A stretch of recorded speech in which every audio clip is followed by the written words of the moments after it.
जाने जाते थे। सिद्धांतों से भटक जाना, तब पार्टियां टूटती गई, कमजोर होती गई। वहाँ कार्यकर्ताओं का पूछ नहीं, वहाँ आम लोगों की चिंता नहीं। कि जो कभी राजद के साथ थे, उन्होंने भारतीय जनता पार्टी को क्यों चुना? पॉलिटिकल खेती था, उस पर भी कब्जा हो गया। मुझे लगा कि भारतीय जनता पार्टी और मोदी जी का नेतृत्व ही मजबूत है देश के विकास के लिए, राष्ट्र के निर्माण के लिए, गरीबों के कल्याण के लिए, किसानों को कल्याण के लिए। मैंने भारतीय जनता पार्टी की सदस्यता ग्रहण की। आपने पाटलिपुत्रा को क्या दिया है?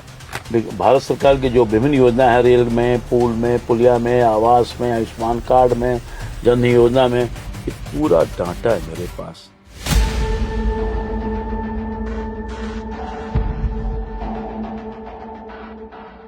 नमस्कार, मैं हूं अर्पिता और आज के पॉडकास्ट में हमारे साथ, जी हाँ, मोदी के परिवार के पाटलिपुत्रा के सेवक रामकृपाल यादव जी है।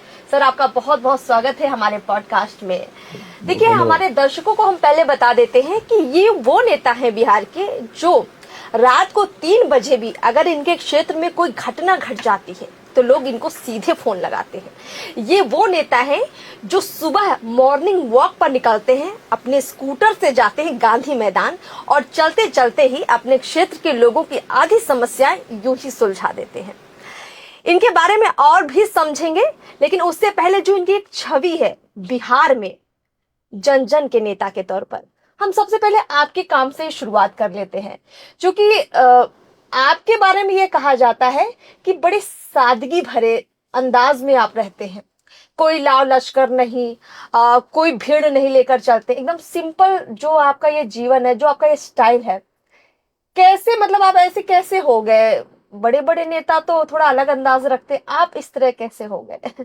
सबसे पहली बात तो ये है कि मैं नेता कभी बना ही नहीं। अच्छा। न हूं। मैं कार्यकर्ता के रूप में अपने जीवन के शुरुआती दौर से, छात्र जीवन से लेकर आज तक, एक साधारण जन सेवक के रूप में काम किया है, सामाजिक कार्यकर्ता और राजनीतिक कार्यकर्ता के रूप में। और मैं कभी भी किसी पद पर गया, ईश्वर ने बड़ी कृपा की और महान जनता ने तो विशेष कृपा की है कि हमें अपने सर आंखों पर बैठाया है।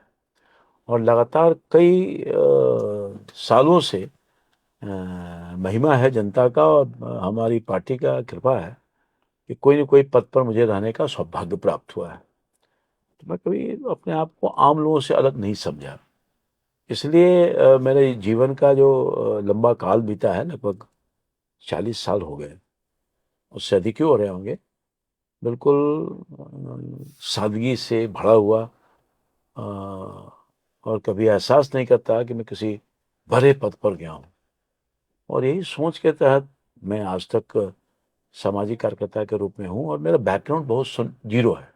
अच्छा। मेरा पॉलिटिकल, आर्थिक बैकग्राउंड बहुत जीरो रहा है। कारण ये है कि मैं बड़े घर का लड़का नहीं हूँ। मेरा परिवार बहुत छोटा किसान परिवार। कोई राजनीतिक लगाव भी हमारे परिवार का दूर दूर नहीं रहा है। अच्छा। हमारे यहाँ कोई मुखिया भी नहीं बना है मेरे अच्छा। खानदान में, मतलब कोई नहीं। आपके यहाँ ऐसे कोई पहले से माहौल नहीं था कि कोई नेता हो, कोई नहीं, कोई नहीं, राजनीति में कोई हो? नहीं। अच्छा। मैंने मेरी पहचान जो बनी, हाँ। वो बहुत संघर्ष किया है, लंबा संघर्ष किया है। और विद्यार्थी जीवन में से शुरुआत, मैं अनुग्रह नारायण कॉलेज का विद्यार्थी था। अच्छा। बहुत प्रतिष्ठित महाविद्यालय है। और वहीं से मैंने अपने जीवन का कैरियर, जब मैं पढ़ता था तो प्रारंभ किया। 1977 में जब जनता पार्टी की गवर्नमेंट बनी थी, उस समय एक छात्र संघों का चुनाव हुआ, तो मैं छात्र जीवन में एन कॉलेज का अध्यक्ष बन गया। अच्छा। छात्र संघ का। जी। तो आप जब छात्र नेता के रूप में काफी उभर रहे थे, तो छात्र नेता मतलब किस तरह के? कई तरह के होते हैं नेता, कि जो थोड़ा दबंग टाइप में होते हैं, एकदम डरा के रखते हैं, या फिर एकदम सादगी भरे कि भैया भैया हमारा ये काम करा दीजिए, वो वाला स्टाइल आपका होता था छात्र वो जीवन में? एक्चुअली ऐसा है कि मेरे मन में, मेरे भाव में, मेरे चरित्र में कभी दबंगता नहीं रही। जी। वो मेरी ना सोच रही, ना वो समझ रही, ना कोई हमारा वो करियर का पार्ट रहा। बिल्कुल साधारण सा एक सामाजिक कार्यकर्ता या छात्र नेता के रूप में कहिए, लोगों की समस्या सुनना, उसका निदान करना, प्यार से बात करना, टीचरों का सम्मान करना। हम भावुक हो जाते हैं अपने शिक्षकों का नाम अगर मैं लेता हूँ।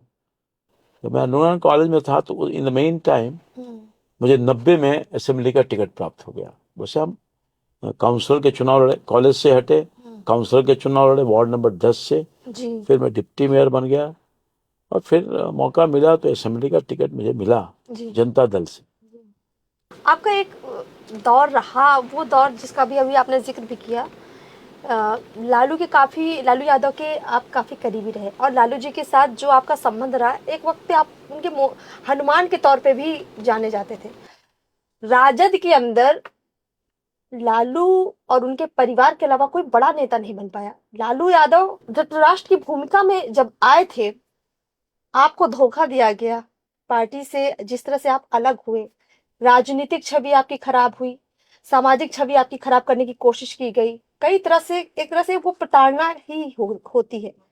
तो क्या बिहार में यादवों में क्या कोई और बड़ा नेता राजद के अंदर खड़ा नहीं हो सकता? जनता दल या जो राष्ट्रीय जनता दल है या लोक दल है, ये समाजवादी बेस के जो बैकग्राउंड के जो लोग थे, किससे लड़े? कांग्रेस से लड़े। किस बात के लड़े? भ्रष्टाचार के खिलाफ लड़े, तानाशाह रवैये के खिलाफ लड़े, इमरजेंसी लागू हो गया था, सब लोग जानता है। गरीबों के न्याय की बात करते थे वो लोग, जो अंत्योदय की बात हमारी पार्टी का प्रथम मूल अवधारणा है, उन विचारों को लेकर के वो पार्टी बनी, संघर्ष हुआ। मगर बाद के दिनों में राष्ट्रीय जनता दल या जनता दल उस वक्त का या लोक दल, जिसके नेता आदरणीय लालू प्रसाद जी थे और आज भी हैं वो, मगर मैं समझता हूँ कि पार्टी विचारों के, जिस विचारों के आधार पर बनी थी, कुछ दिन तो काम हुआ। और बाद के दिनों में वो विचारधारा, जो कई, जब जनता दल था, लोक दल था, तो नेशनल पार्टी का दर्जा मिला हुआ था, तो कई लोग थे उसमें।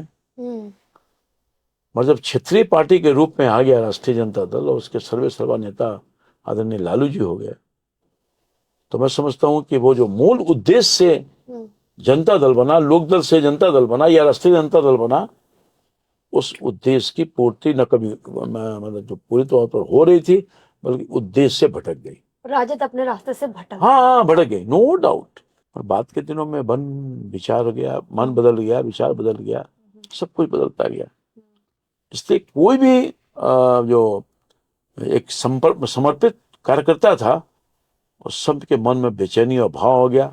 इसी समय नीतीश कुमार जी तो लोकदल में ही थे, लालू जी, नीतीश जी, ये सब कहाँ थे? जॉर्ज साहब, ये सब कहाँ थे? कर्पूरी जी, चौधरी चरण साहब, ये सब एक ही छत के नीचे काम करने वाले लोग थे। बिल्कुल। और बाद के दिनों में डिफरेंसेज ओपिनियन, सिद्धांतों से भटक जाना, तब पार्टियां टूटती गई, कमजोर होती गई और उसका आकार क्षेत्रीय पार्टी के, जो नेशनल पार्टी के रूप में स्थापित था, जिसके देश की जनता ने दूसरा परिवर्तन कांग्रेस के खिलाफ लड़ करके एक नई आजादी, नई सोच के तहत जिन लोगों के हाथ में सत्ता सौंपने का काम किया गया था, उसका नेतृत्व भी अपने वसूल से सिद्धार्थ मोरारजी भाई हुए थे, याद होगा सब लोग।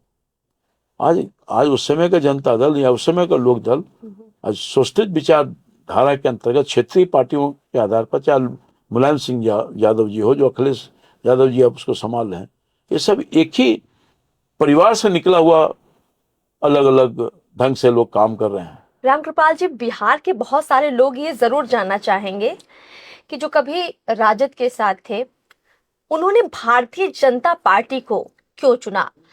मोदी जी की कौन सी वो बात थी जो आपको इतनी पसंद आई कि आप कहीं और नहीं गए? चाहते तो आप किसी और दल में भी जा सकते थे, पर आप बीजेपी में ही क्यों आए? क्या राज? क्योंकि राष्ट्रीय जनता दल अपने विचारों से, अपने नीतियों से, अपने सोच से बदल गई, भटक गई। वहां कार्यकर्ताओं का पूछ नहीं, वहां आम लोगों की चिंता नहीं, गरीब के लिए पार्टी बनी थी, गरीबों का कोई मतलब नहीं, वो तो परिवार वाली पार्टी हो गई। अपनी चिंता, अपने परिवार की चिंता करने लगी, तो स्वाभाविक। मैं तो एक वसूल, एक कमिटमेंट के साथ दल से जुड़ा था, लगा कि अब हमें यहाँ पार्टी के नेतृत्व को भी आवश्यकता नहीं है। मगर अचानक अपमान भी सहना पड़ा और मेरा जो पॉलिटिकल खेती था उस पर भी कब्जा हो गया। स्वाभाविक था, मैं मदद इन द मीन टाइम बात के दिनों में भारतीय जनता पार्टी का नेतृत्व, भारतीय जनता पार्टी की एक वसूल और नीति सिद्धांत से बनी हुई है और कभी भटकी नहीं है। देश के सेवा के लिए, समाज की सेवा के लिए मुझे कोई न कोई, मैं पॉलिटिकल पर्सन हूँ, कोई नौकरी छोड़ के तो नहीं आया था, कोई दूसरा पेशा तो मेरा था नहीं, ना कोई बिजनेसमैन था ना कुछ। तो जो उसूल और सिद्धांत के लेकर मैं आया था, जो उसको आगे बढ़ाने के लिए मुझे लगा कि भारतीय जनता पार्टी और मोदी जी का नेतृत्व ही मजबूत है। देश को मांग है मोदी जी को, देश के विकास के लिए, राष्ट्र के निर्माण के लिए, गरीबों के कल्याण के लिए, किसानों को कल्याण के लिए। और तब मैंने भारतीय जनता पार्टी की सदस्यता ग्रहण की 2014 में। हालांकि इस बीच में डिफरेंट पार्टी का भी ऑफर मुझे आया था। अच्छा। बड़े बड़े नेताओं का ऑफर आया था कि रामकृपाल जी आप आ जाइए। ये नहीं कि राष्ट्रीय जनता दल को मैं छोड़ रहा था तो कहीं से ऑफर नहीं मिला। तो मैं भारतीय जनता पार्टी की सदस्यता ग्रहण किया और चुनाव के ठीक कुछ ही दिन पहले मैं ज्वाइन किया था। जब लगा कि मुझे पॉलिटिकल राजनीतिक जीवन से संन्यास लेना पड़ेगा, तो भारतीय जनता पार्टी ने मुझे सहारा भी दिया, अपना आशीर्वाद भी दिया और ही नहीं सम्मान भी दिया। मैं एमपी बन गया पाटलिपुत्रा का। उसके बाद तुरंत माननीय मोदी जी ने मेरे एक छोटे से किसान परिवार के कार्यकर्ता को, जो अभी हाल का ही सदस्य हुआ था, उसको केंद्र में अपने कैबिनेट में मंत्री बनाया। बिल्कुल। मोदी जी में बहुत सारी खासियत है। अच्छा। मैं पूरा लंबा काल बीता है हमारा सांसद के रूप में। मोदी जी से चुनाव के दरमियान मैं विक्रम विधानसभा क्षेत्र के आम सभा में मिला जहां मोदी जी आए थे जी। और पहला ही इंटरेक्शन था हमारा। हाँ। क्योंकि जल्दी जल्दी सब, राजनाथ सिंह जी उसमें राष्ट्रीय अध्यक्ष जी थे, उसे उनके ही आशीर्वाद से मैं पार्टी ज्वाइन किया था। मगर मोदी जी से मेरी जो पहली मुलाकात हुई, मैं जानता उनको था मगर हमको कहाँ जानते होंगे वो, देश के इतना बड़ा नेता, न जाने कितने कार्यकर्ता, या जानते भी होंगे किसी न किसी रूप में, मुझे नहीं मालूम। तो वहीं बगल में मैं बैठा हुआ था, बोले रामकृपाल जी, बहुत प्यार से बात की। मोदी जी आप लगा कितने वर्षों से हमारी उनकी मुलाकात। अच्छा। ये जो उनका भाव था, जो बॉडी लैंग्वेज था, ये अट्रैक्शन का कारण था।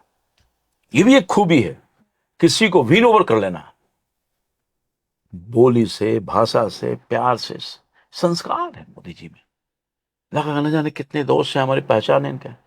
चुनाव आप जीत जाइएगा रामकृपाल जी। अच्छा। ये सब का इस्तेमाल किया हमने। सर आपका आशीर्वाद है सर, जनता का प्यार मुझे मिल रहा है, मुझे लगता है कि मैं चुनाव जीत जाऊंगा, ऐसा मुझे एहसास होता है। ये पहली मुलाकात उसी आम सभा में हुई थी और बात के दिनों में उनके साथ कैबिनेट में रहने का मौका मिला। करीब से मैंने देखा, मैं पहला प्रधानमंत्री है जो हर मीटिंग में सोच के साथ आता है और कुछ ज्ञान देने का काम करता है। देश के विषय में कितना चिंता है, कैसे काम करना है, एक एक मिनट कैसे निकालना है। खुद तो इन्वॉल्व हैं, हम सब लोगों को इन्वॉल्व रखने की कोशिश करते हैं।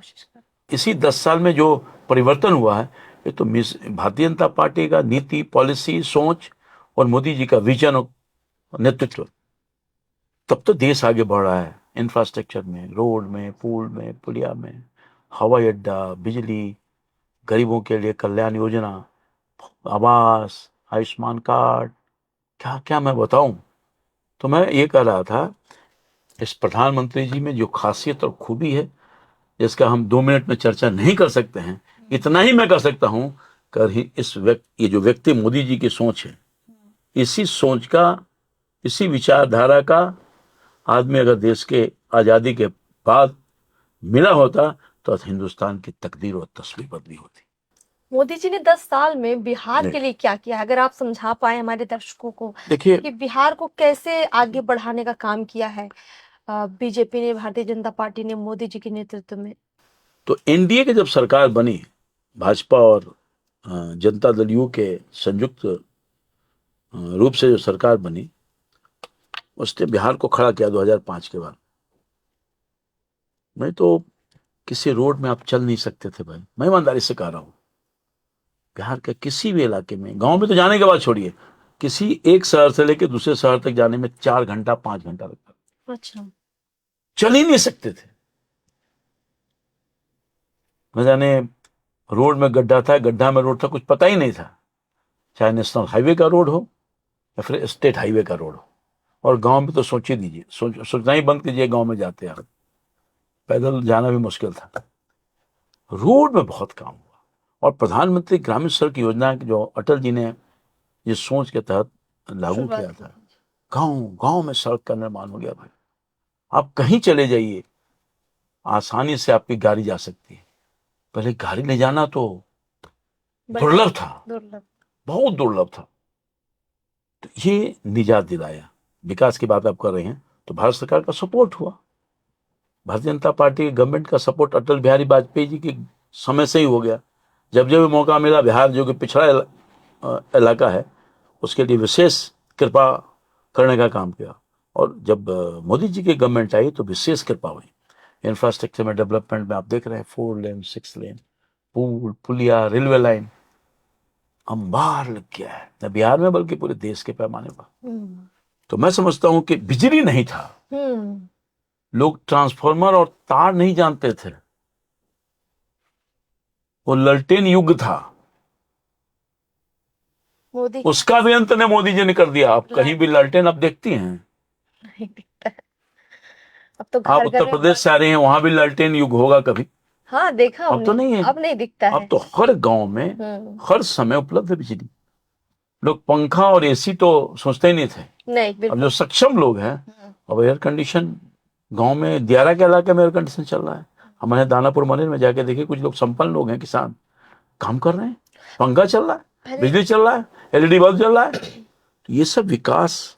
पहले प्रदर्शन होते थे, आंदोलन होते थे कि हमारे इलाके में सड़क नहीं है, बिजली नहीं है। आज के अखबारों में, टीवी चैनलों में ऐसी खबरें चलती ही नहीं कि इलाके में बिजली के लिए लोगों ने सड़क जाम कर दिया, लोगों ने सड़क बनवाने के लिए प्रदर्शन किया। ये खबरें मोदी सरकार के आते ही बंद हो गई, मतलब लोगों को मिल गई। बिल्कुल सहमत है। जो बेसिक नीड था, देखिए भारतीय जनता पार्टी और मोदी गवर्नमेंट का क्या करिश्मा है, या नीतीश कुमार जी के डबल इंजन की सरकार का। जो बेसिक समस्या है, जो आप कहते थे कि आंदोलन, पानी नहीं, बिजली नहीं, रोड नहीं, ये सारा समस्या का निदान कर दिया मोदी जी ने। 2 वक्त की रोटी की व्यवस्था कर दिया, मुफ्त में भोजन, मुफ्त राशन योजना 80 करोड़ लोगों को हर साल मिल रहा है और अगले 5 साल तक मिलेगा। ये कम बड़ी बात है भाई। बिहार में तो और भी गरीबी, सबसे अधिक गरीबी बिहार में। एक डेटा है, कहते हैं कि जब से ये योजना लागू हुई है मोदी सरकार में, कुपोषण, मतलब जिनको 2 वक्त का खाना अच्छे से नहीं मिलता था, वो बच्चे, महिलाएं कुपोषित हो जाती थी। वो ग्राफ जो था वो धीरे धीरे बहुत कम हुआ है। कुपोषण के शिकार लोग अब कम हो रहे हैं। महिलाएं एनीमिक हुआ करती थी, हाँ, खून की कमी की वजह से। बच्चों को भोजन नहीं मिलता था माँ के गर्भ में, तो मातृ लाभ जो मिल रहा है 6-6 हजार रुपए का, जो कुपोषण के शिकार जो बच्चे हैं, माँ को दूध मिल रहा है, दवा मिल रहा है, हेल्थ केयर हो रहा है, चेकअप हो रहा है, हॉस्पिटल में डॉक्टर हैं, नर्सेज हैं, दवा भी मिल रहा है। ये सब कुल मिला करके 2 वक्त की रोटी का कोई व्यवस्था नहीं करना है, चिंता नहीं करना है। उनके लिए, छोटे बच्चे जो हैं उनके लिए मध्याह्न भोजन में मिल रहा है। खाने के बगैर लोग नहीं जानते थे, भटक जाते थे। बच्चे को कहाँ नौकरी पर लोग भेज दिया करते थे, छोटे बच्चों को मैंने अपनी आंख से देखा है। अब इन सब चीजों में बहुत परिवर्तन हुआ है। अब बच्चे हमारे पढ़ने भी जा रहे, इसलिए आपको साक्षरता दर बढ़ा है बिहार में। बिल्कुल, गवर्नमेंट की पॉलिसी है, फोकस है, और लोगों का जीवन परिवार कल्याण योजना के माध्यम से बहुत ऐसे कार्यक्रम हैं जो चलाए जा रहे हैं गरीबों के उत्थान के लिए। उसका बहुत बड़ा लाभ हो रहा है।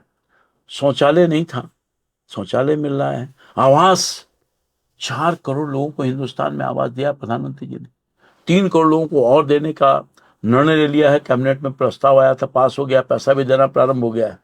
आवास योजना पे जरूर मैं कहना चाहूंगी एक बात। हम लोग भी गांव से जुड़े हैं, तो हम देखते थे कि जब बारिश का मौसम आता था, लोगों के कच्चे घर होते थे, अब पानी छत से चूता था, और नीचे भी क्योंकि कच्चा जमीन है तो लोग तसला, बाल्टी सब लगा देते थे कि भाई छत चू रही है, कच्चा मकान है, तो कैसे करके पानी को जमा करते थे। मतलब साल में 6 महीने उनका जीवन इसी तरह बीत जाता था। और फिर से कच्चा घर है, उसको छानी छप्पड़ करो, मिट्टी की दीवार पुताई करो। अब वो तस्वीर गांव में बदल गई है। हम गांव में देखते हैं, हमें कच्चे घर दिखते ही नहीं, लोगों के पक्के मकान है, जो गरीब है, जो पिछड़ा, जो सबसे अंतिम पंक्ति का व्यक्ति है, अंत्योदय जिसकी हम बात कर रहे हैं, अब वो लोग शिक्षा में भी दिख रहे हैं, स्वास्थ्य भी उनका ठीक लगता है, और पक्का घर भी मिला हुआ है। ये जो बेसिक नीड जिसको हम लोग कहते हैं, मोदी जी ने ये कैसे पूरा कर दिया? मतलब हम समझना चाहते हैं, इतना बड़ा विजन लेकर चल रहे हैं, और भारत को 5वीं से तीसरी अर्थव्यवस्था बनाने की तैयारी, इसका क्या मकसद है? मतलब अगर भारत तीसरी अर्थव्यवस्था बन जाएगा तो भारत के लोगों का क्या विकास हो जाएगा, क्या मिल जाएगा हमारे पास? देखिए, ये जो सत्ता में बने हुए लोग थे, गरीबी हटाओ का नारा देने वाले लोग, खोखला वादा किया, उसके लिए कारगर कदम नहीं उठाया, नीतियां नहीं बनाई, सोच ही नहीं था ना भाई। मुंह से निकाल दिया गरीबी हटाओ, मैनिफेस्टो में डाल दिया गरीबी हटाओ, और 15 साल खींच दिया उसी पर वो गरीबी हटाओ। आज स्वर्गीय इंदिरा जी नहीं है, उन्होंने गरीबी हटाओ का नारा दिया था, कांग्रेस पार्टी का नारा था, मैं नहीं हट सका। गरीबी उन्मूलन का काम नीतियों के आधार पर, और फिक्स प्रोग्राम है। प्राइम मिनिस्टर ने कहा कि हम तमाम गरीब लोगों को, चाहे शहरी गरीब हो या गांव का गरीब हो, 2024 तक हर गरीब के पक्का मकान हम देंगे, दिया भी। और यही नहीं, प्रधानमंत्री आवास योजना के पहले इंदिरा आवास था, इंदिरा आवास में मिलता था 75,000 रुपया, उसको डबल कर दिया, 1,50,000 रुपए की राशि आज मिल रही। आधा अधूरा रह जाता था, राशि नहीं मिलता था। और सबसे बड़ी बात यह है कि जिन सरकारी योजनाओं में भारी करप्शन होता था, हाँ, उससे मुक्ति दिला दिया। पहले योजनाएं आती थी पर धरातल पे तो दिखती नहीं थे। वो डीबीटी के माध्यम से बेनिफिशियरी को डायरेक्ट बेनिफिट मिल रहा है, सब जनधन योजना। हाँ बिल्कुल। करोड़ों लोग जो वंचित थे, बैंकों से दूर थे, कभी हिम्मत नहीं करते थे कि हम बैंक में अपना खाता खुलवाए, खोलने की इजाजत भी नहीं था। जहां गंदा और फटा हुआ कपड़ा दिखता था, अगर कोई किसान या मजदूर जाता था तो बैंक में जाने की इजाजत नहीं था, उन सबको जोड़ने का काम किया ये जनधन योजना से। बिल्कुल, सबके बैंक में खाता हो गए, आधार से लिंक कर दिया, तो जो करप्शन होता था उस करप्शन से मुक्ति मिल गई। अब घर बैठे आपको पैसा अकाउंट में जा रहा है। और मोदी जी के इस 10 साल के प्रयास से गरीबी हटाओ का जो नारा केवल दिया जाता जमीन पर नहीं उतरा, दिया जाता था, उसको सरजमी पर उतारा, और 22 करोड़ से अधिक लोगों को गरीबी से बाहर निकाला मोदी जी। इसमें बिहार का लगभग 30 करोड़ है। अच्छा, तो ये है प्रतिबद्धता। और मैं समझता हूं कि जैसे कि मकान के लिए पहले पैसा लिया जाता था, कमीशन खोरी, अब सीधे उनके अकाउंट में कमीशन खोरी को सीधे बंद कर दिया। ये जो ऑनलाइन ट्रांजैक्शन हो गया आपका, गरीब लोग जो है, गरीब तबका का लोग जिसका शोषण होता था, स्वर्गीय राजीव गांधी जी ने कहा था कि मैं 1 रुपया देता हूं तो मात्र 15 रुपया ही जाता है लोगों के जमीन पर। 1 रुपये में 15 पैसा। 15 पैसा, हाँ। और बाकी का दलाल और बिचौली खा जाते हैं। तो दलाल और बिचौलियों को खत्म कर दिया मोदी जी। ये जो लोग गुस्सा में हैं, जो कभी दिल्ली का जो सचिवालय मुख्यालय हुआ करता था, दलालों को घेरे था, उससे मोदी जी ने मुक्ति कर दिया भाई ने। और इसीलिए आज लोगों को में राहत है।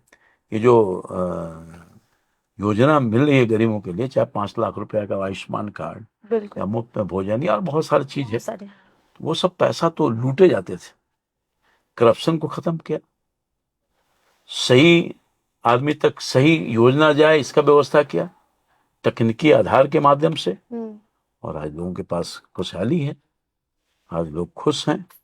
गरीब को लग रहा है कि मोदी जी रहेंगे तभी हम और भी आगे बढ़ सकते हैं। और इसीलिए लोग बिल्कुल रामपाल जी, मोदी जी की गारंटी के गारंटर आप भी बने हुए हैं, और पिछले 10 साल में 2014 से आप भी साथ में चल रहे हैं। इस भारतीय जनता पार्टी का जो ये अभियान है देश के लिए जो आप लोग कर रहे हैं, अगर हम आपके लोकसभा की बात करें, पाटलिपुत्रा की बात करें, तो जरा खुलकर बताइए कि आपने पाटलिपुत्रा को क्या दिया है, यहाँ के लोगों की उम्मीदें आपने कितनी पूरी की और कितना काम बाकी है? मैं आभार व्यक्त करूं कि आपने एक बहुत बड़ा प्रश्न के माध्यम से लोगों तक अपनी बात को पहुंचाने का अवसर प्रदान किया है। ये देखिए गाथा, ये काम विकास का गाथा, भारत सरकार की जो विभिन्न योजना है, रेल में, पुल में, पुलिया में, आवास में, आयुष्मान कार्ड में, जन धन योजना में, ये पूरा डाटा है मेरे पास। मैं पढ़ूं तो शायद लंबा हो जाएगा, मोटे मोटे तौर पर कुछ बता देना चाहता हूँ। जरूर, मतलब ये वो सारे डेटा है हाँ, ये जो पाटलिपुत्रा के लिए आपने काम किया है। यस, काम किया है जी। ये काम हो गया है या फिर काम के प्रोसेस में है। ये देखिए रेल का है, ये देखिए आवंटन, औसत ब्रिज, ये देखिए रेलवे ब्रिज, अभी रेलवे का विद्युतीकरण देखिए ना, आरओबी, आरयूबी यानी रोड अंडरपास, आरयूबी, देखिए ये सारा कुछ है। ये सब कुछ है जो नहीं था अब तक, वो सब कुछ है। वो नहीं था, एक्सीलेटर की सुविधा, पैदल ऊपरी पुल, स्टेशनों पर स्टेशनों का लिफ्ट की सुविधा, ये सारा कुछ है इसमें। ये देखिए पटना गंगा ब्रिज का निर्माण एवं दोहरीकरण, दानापुर हाट में एलएससी नंबर 35 के बदले आरओबी का निर्माण, पूरा फुलवारी शरीफ, दानापुर के, अरे पूरा कितना मैं बताऊं। ये देखिए, ये देखिए, देखते जाइए, केवल ये देखते जाइए, ये केवल मुश्किल है आपके पास समय। ये देखिए, ये देखिए, ये सब ये दानापुर स्टेशन के नजदीक ऊपरी पुल का देखिए, ये सारा काम ही काम है भैया, ये सब काम ही काम है। सबूत के साथ आए। हाँ, सबूत। बिहटा औरंगाबाद रेल लाइन बहुत दिनों से पेंडिंग पड़ा हुआ है, ये फाइनल स्टेज में आ गया है, राशि इसमें आवंटन हुआ है। ये देखिए पाटलिपुत्रा या बिहटा औरंगाबाद, देखिए ये सारा कुछ देखिए ना। ये देखिए स्टॉपेज में बहुत दूर दूर तक जाने वाली गाड़ियों का स्टॉपेज बिहटा में, सदस्यपुर में। ये तरेगना स्टेशन का नया निर्माण करवा दिया है, वहाँ ओवरब्रिज बनवा रहे हैं, वहाँ अंडरपास बना रहे हैं। जनशताब्दी एक्सप्रेस तरेगना स्टेशन पर कोई सोच नहीं सकता है, सब स्टॉपेज हुआ है। बिहार अगरतला राजधानी एक्सप्रेस का पाटलिपुत्रा स्टेशन में ठहराव। देखिए लखनऊ इंटरसिटी एक्सप्रेस का संचालन, ये देखिए, ये खाली स्टॉपेज ट्रेन, कई चीज है। ये देखिए जो इकलौती ऐसी फाइल है जिसमें सिर्फ रेलवे का है, मतलब बाकी कई फाइलें हैं आपके पास। अगर हम इनको बताना शुरू करेंगे तो हमें लगता है इसके लिए हमें पूरा एक दिन लग जाएगा, इतना सारा डेटा है इनके पास। ये जो है आवास योजना का भी है, नमामि गंगा के तहत जो सीवेज ट्रीटमेंट प्लांट में जो काम चल रहा है फुलवारी दानापुर में, उसके संदर्भ में है। बिहार में अंतर्राष्ट्रीय अड्डा में काम की स्वीकृति मिल गई है। जमीन में जो प्रॉब्लम था, ये जमीन नहीं मिलने की वजह से ग्रहण लगा हुआ था, एक बड़ा काम किया है। आगे आने वाले 2 महीने के अंदर काम करने वाला है। फुलवारी शरीफ में एक ईएसआईसी का अस्पताल का नवीनतम बिल्डिंग 100 बेडेड बनवा दिया है, उसमें शुरू हो गया है। ये जो बिहटा है, बिहटा में भी ईएसआई का जो हॉस्पिटल है 350 बेडेड चलाया गया है, चलाया जा रहा है, मुफ्त में गरीबों को इलाज हो रहा है। समझे कि नहीं, वो भारत सरकार का योगदान है। और मैं समझता हूँ कि बहुत सारा काम है। कहते हैं ये ओबीसी के लोगों, किस वर्ग का नहीं छोटा है, 27 ओबीसी समाज के लोगों को कहता है कि आरक्षण खत्म कर देगा। कितना झूठ बोलता है ये लोग। हारे हुए लोग ओबीसी का जो आरक्षण का प्रावधान है उसको मजबूती प्रदान किया है। ओबीसी लोगों के लिए जो संवैधानिक दर्जा का प्रावधान नहीं था उसको भी मोदी जी ने कर दिया है। और 27 मंत्रियों को पहली दफा ओबीसी लोगों का प्रतिनिधित्व दिया है। सांसद तो है ही हैं, राष्ट्रपति जी आदिवासी, प्रधानमंत्री जी ओबीसी, और कह रहा है कि खत्म हो जाएगा। और पूरे मजबूती के साथ मैं समझता हूं कि देश के हर भाग में काम हुआ है। बिहटा से लेकर के दानापुर तक एलिवेटेड रोड का निर्माण सख्ती से हो रहा है। अरे दानापुर के दियारा इलाके में जहां बिजली नहीं था 70 साल में, बिजली तो गया ही हर घर में, वहां पर सड़कों का निर्माण तो करवा रहे हैं प्रधानमंत्री ग्रामीण सड़क योजना से। वहां पर बड़े पुल का निर्माण, शेरपुर से लेकर के छपरा के उस इलाके में एक बहुत दिगवारा तक रोड पर पुल का निर्माण, इसका शिलान्यास कर दिए प्राइम मिनिस्टर। और वहीं रैंप यानी दियारा को रोड से जोड़ने का काम किया जाएगा। बड़ी आबादी मात्र 2-3 महीने तक जुड़ी रहती थी पीपा पुल के माध्यम से, अब पक्का पुल का निर्माण भी हो गया है। एक नहीं, 4 लेन 6 लेन एलिवेटेड रोड की बात तो मैं किया ही। ये जो यहाँ से बिहटा से लेकर के रामनगर तक 6 लेन का निर्माण हो गया है। उस इलाके में जहाँ जंगल ही जंगल दिखता था, लोग जाना नहीं चाहते थे, आज जाके देखिए मुंबई भी फील हो गया है। आप जाइए कहाँ चल गए, मुंबई में तो नहीं आ गए। वो रोड चमक 6 रोड चल रहा है, गाड़ियां चल रही है, खूबसूरत सा लाइट लगा हुआ है, लग रहा है कि कौन से शहर में आ गए। ये पटना से डूबी जाने वाली सड़क जहां पसीना छूट जाता था जाने में उस रोड में 4 घंटा लगता था। हमारे इलाका मसौड़ी से लेकर के, हाँ, अब आंख बंद कीजिए, स्टार्ट कीजिए और सीधे वहां पहुंच जाइएगा मसौड़ी। वहां 4 लेन का निर्माण भारत सरकार करवा रही है। एक दो काम हुआ। अभी आमद से लेकर के दरभंगा तक 4 लेन 6 लेन का निर्माण का कार्य प्रारंभ हो गया है। वो धनरुआ और मसौड़ी के इलाके में आर्थिक गतिविधियां भी बढ़ जाएगी, किसानों की माली हालत भी ठीक हो जाएगी। सड़क और पुल पुलिया, ये नेवरा से लेकर दनियावा तक रेलवे लाइन का निर्माण हो रहा है। कमीशन हो गया डुमरी, पहले जो हॉल्ट था स्टेशन हो गया, और आगे दनियावा तक रेलवे लाइन का विस्तार हो गया। अगले 17 जून से इलेक्शन खत्म हुआ, वहां ट्रेन भी चलने लगे जहां ट्रेन लोगों ने नहीं देखा था। एक दो काम हुआ है भाई, अनेकों अनेक काम हुआ है। गरीबों के आंख में जो आंसू बहते थे उसको मोदी जी ने पोंछा, उनके चेहरे पर खुशी लाने का काम कर रहा है। रोशनी, किसानों को किसान सम्मान निधि के तहत हर किसान के खाते में 6,000 रुपया जा रहा है पहली दफा।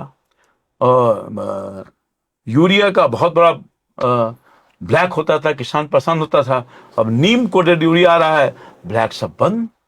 किसानों के लिए भी कई महत्वपूर्ण योजना है, जिससे किसानों को सहारा मिला है। बड़े पैमाने पर हमारे इलाका में किसान है। हमारे यहाँ नहरों की सफाई हो रही है, जल जीवन हरियाली के माध्यम से वर्षों नहर में सिल्ट भरा हुआ था, उसको वाटर बॉडीज को खोलने का निर्माण हो रहा है। हमारे इलाका दियारा के इलाके में कटाव से पीड़ित होता था, मेरे प्रयास से वहाँ कटाव रुक गया, दानापुर दियारा में और मनेर के इलाके में। एक नहीं अनेकों हर सड़कों का जाल बिछाया जा रहा है। दियारा और मंडेर में बड़ी कटाव की समस्या थी, जिसका समाधान आपने किया है।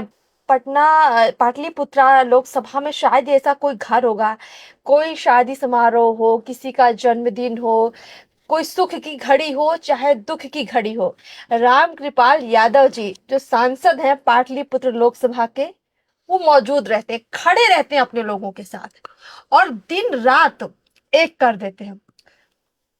इतनी एनर्जी एनर्जी आपको आती कहाँ से है? इतनी ईमानदारी के साथ काम करने की प्रेरणा कहाँ से मिलती है? देखिए, ये मेरा कमिटमेंट रहा है पब्लिक सेवा करना। मैं घर में एक दिन भी नहीं बैठता हूँ। एक तो सबसे पहले बड़ी बात यह है कि मेरी पत्नी जो है आधा से अधिक मुझको पारिवारिक काम से मुझे मुक्ति दिला दिया है। तो मेरे 2 बड़े बेटे भी हैं। अच्छा। सहयोग के लिए पहले चाचा वो जो जॉइंट फैमिली में थे, तो परिवार का बोझ मेरे ऊपर बहुत ज्यादा हावी नहीं हुआ, तो मैं विचलित नहीं हुआ अपने काम से। सच में कहता हूं कि जब तक पार्लियामेंट चलता है तभी तक मैं रहता हूं, उसमें भी हर दिन पार्लियामेंट में जाता हूं। कोई मौज मस्ती नहीं करता हूं, और जैसे खत्म होता है शुक्रवार को मैं उसी दिन चल देता हूं और फिर जाके सोमवार को अटेंड करता हूं। हर दिन का लंबा काल हो गया हमारा, ये मेरा रूटीन है। और जब कमेटी की मीटिंग होती तभी मैं दिल्ली जाता हूँ, उधर दिल्ली नहीं जाता हूँ।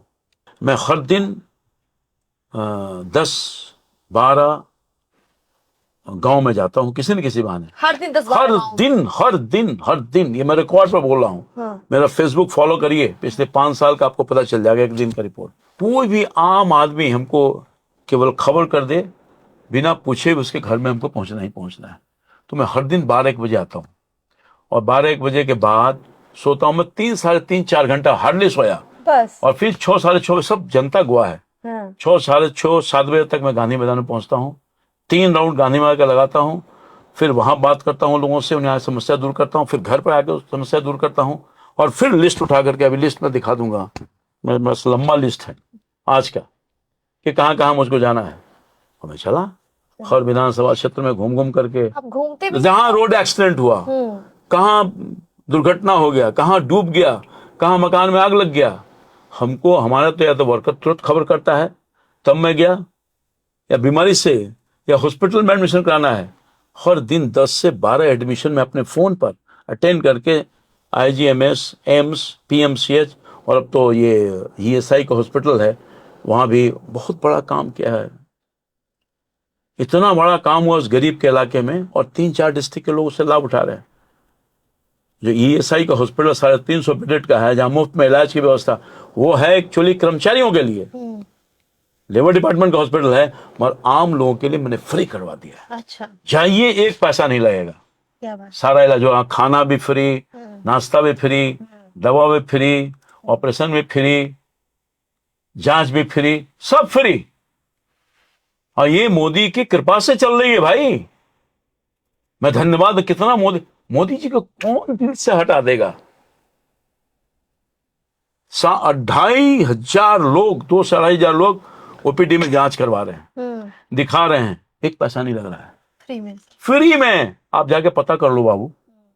तो ये बहुत सारा काम हुआ है जो मोदी जी के सरकार ने किया है, नीतीश कुमार जी की सरकार ने, संयुक्त से मेरी सरकार है। तो कैसे निकाल दोगे उसको?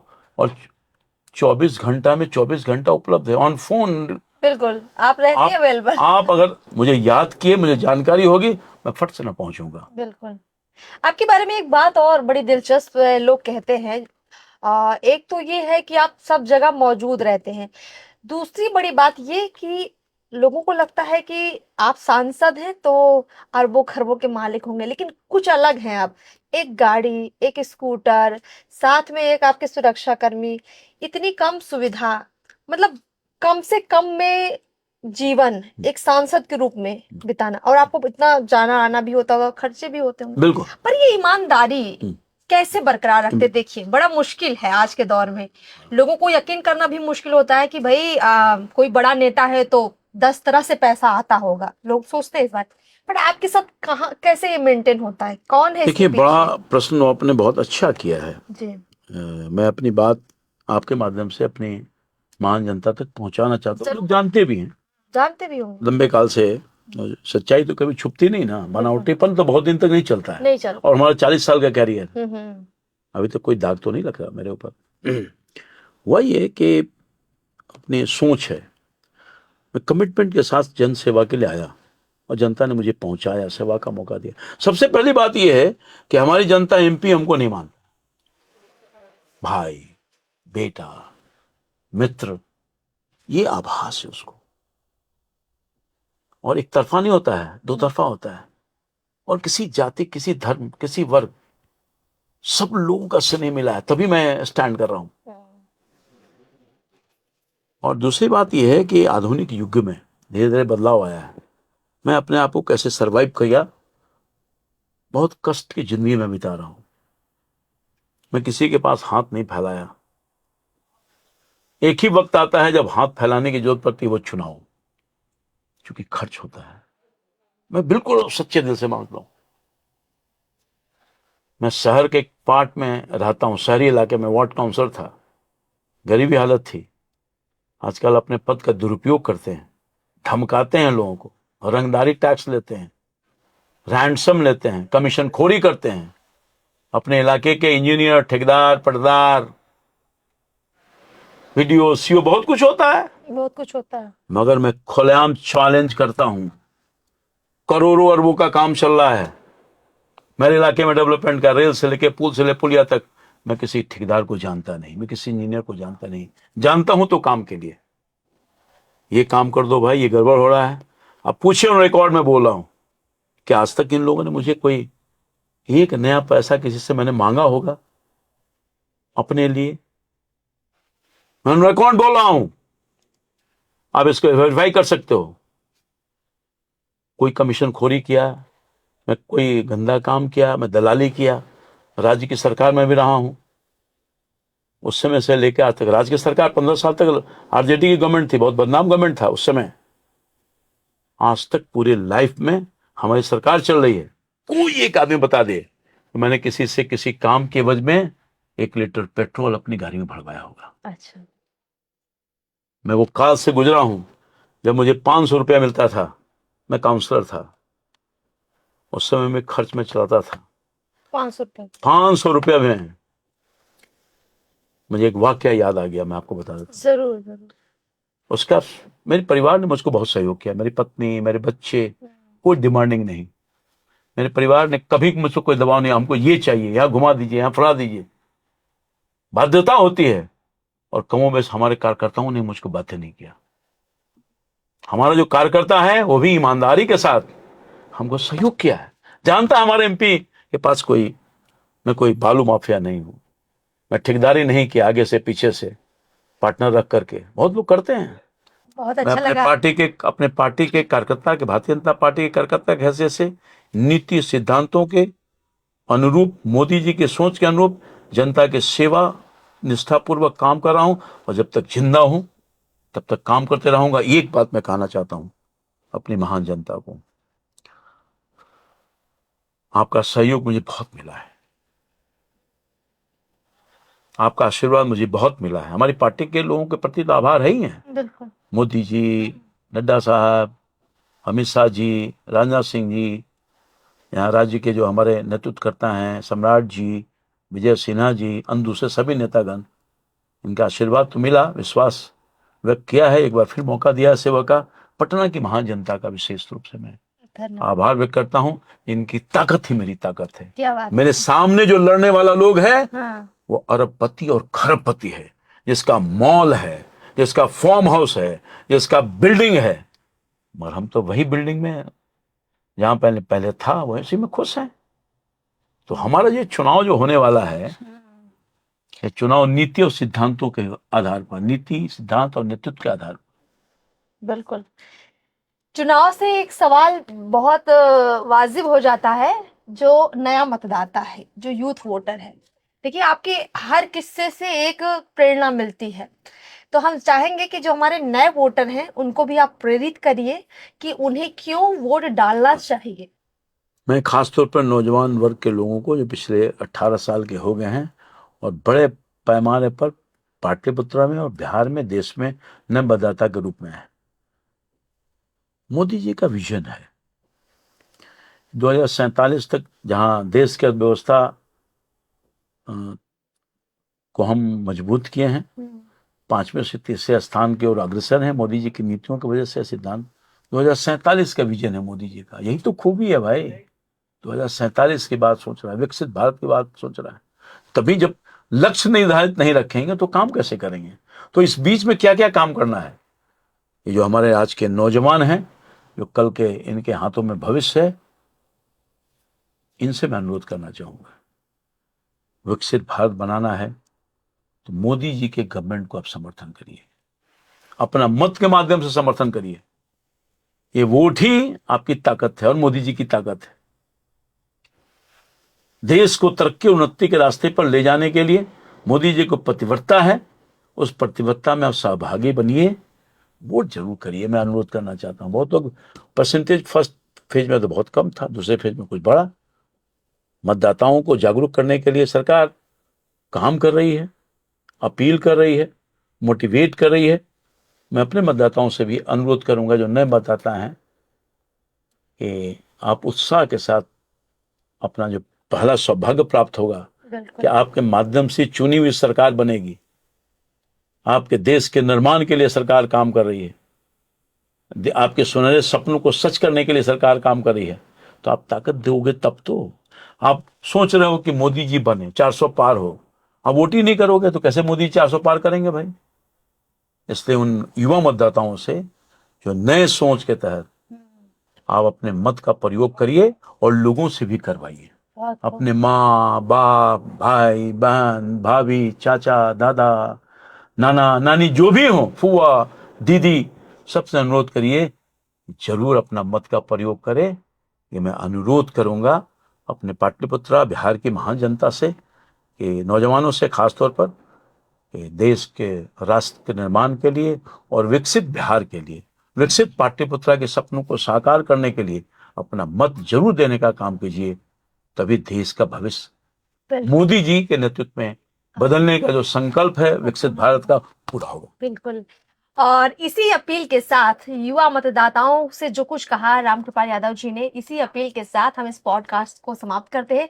हमें बहुत अच्छा लगा, खुलकर आपने बातचीत की, बड़े अलग अंदाज में, अनोखे अंदाज में आपने जो बातें रखी हैं। उम्मीद करते हैं कि जितने लोगों ने, जितने दर्शकों ने इसको देखा होगा, जरूर उनको लगा होगा कि वो आपसे जुड़ गए होंगे। पाटलिपुत्रा के जो आपके परिवार के लोग हैं, मोदी परिवार के जो लोग हैं, बहुत ज्यादा उत्साहित होंगे जरूर इस सारी बातचीत को सुनकर। तो चलिए, हम लोगों को इजाजत दीजिए, फिर आपसे मुलाकात होगी। नमस्कार।